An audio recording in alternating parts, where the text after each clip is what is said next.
itu dikatakan sempurna ketika cintanya kepada Rasulullah itu melebihi cintanya kepada anaknya, kepada orang tuanya, bahkan kepada manusia-manusia yang lain.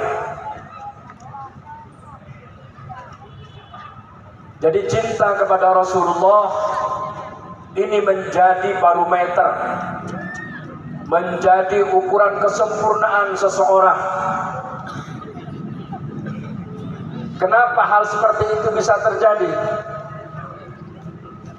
Karena cinta itu pasti mengikuti orang yang dicintai. Ibarat kata anak-anak muda, kalau orang sedang jatuh cinta, maka pasti akan muncul sebuah kalimat, sejak bersama kamu seluruh agenda hidupku aku setting cuma buat kamu.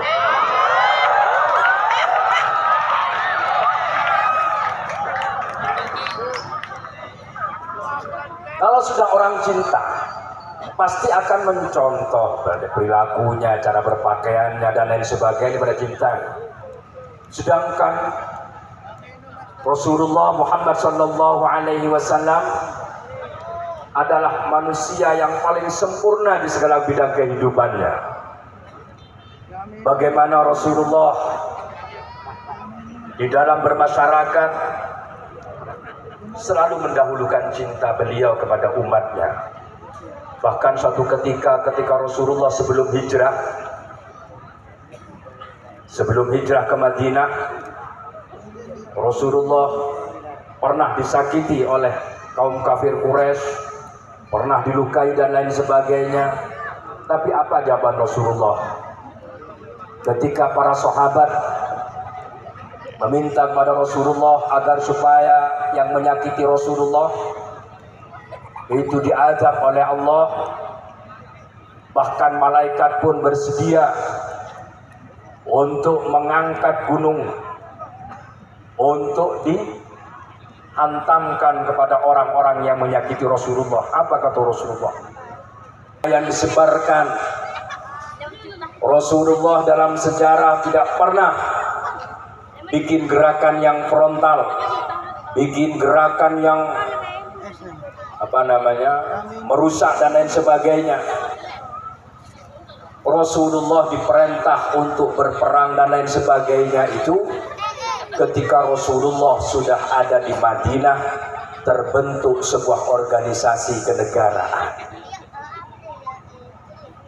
Karena sudah lengkap terbentuk sebuah organisasi. Nah, maka ketika kita mengaku cinta kepada Rasulullah, maka tentu kita harus meneladani, mencontoh Rasulullah. Bagaimana Rasulullah di dalam bermasyarakat, bernegara dan lain sebagainya. Rasulullah tidak pernah main hakim sendiri. Rasulullah tetap berpegangan kepada regulasi, peraturan. Karena urusan hablum minallah dan hablum minan nas ini sudah jelas posisinya. Bagaimana Rasulullah bergerak untuk sebuah ketentraman, keamanan dan lain sebagainya, ini Rasulullah lebih mengedepankan bagaimana bukti-bukti dan lain sebagainya terkait dengan keamanan dan ketertiban dan lain sebagainya. Maka penting sekali bagi kita untuk membangun cinta kita kepada Rasulullah agar supaya keteladanan Rasulullah itu betul-betul dapat kita tiru, dapat kita aplikasikan, dapat kita praktekkan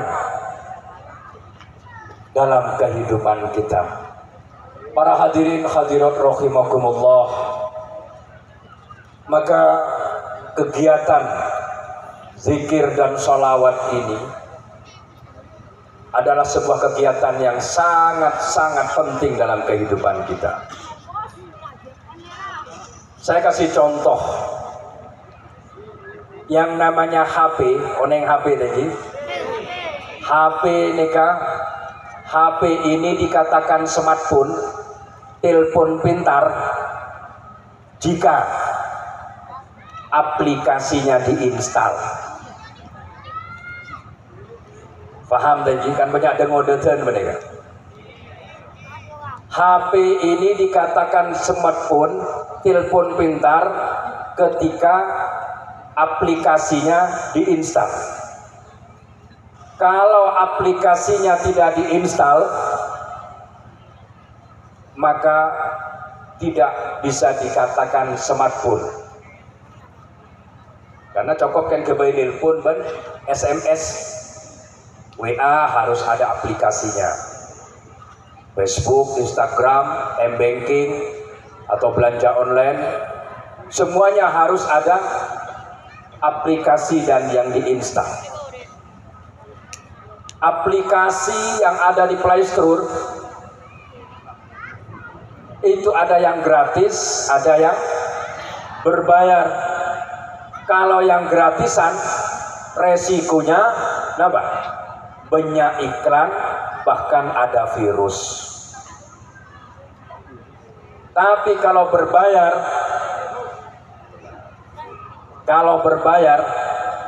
ini kelancar, ada iklan, gak ada virus. Ini HP yang bikinan manusia. Bagaimana dengan otak kita yang bikinan Allah Ta'ala? Maka tentu aplikasinya lebih banyak daripada yang ada di HP.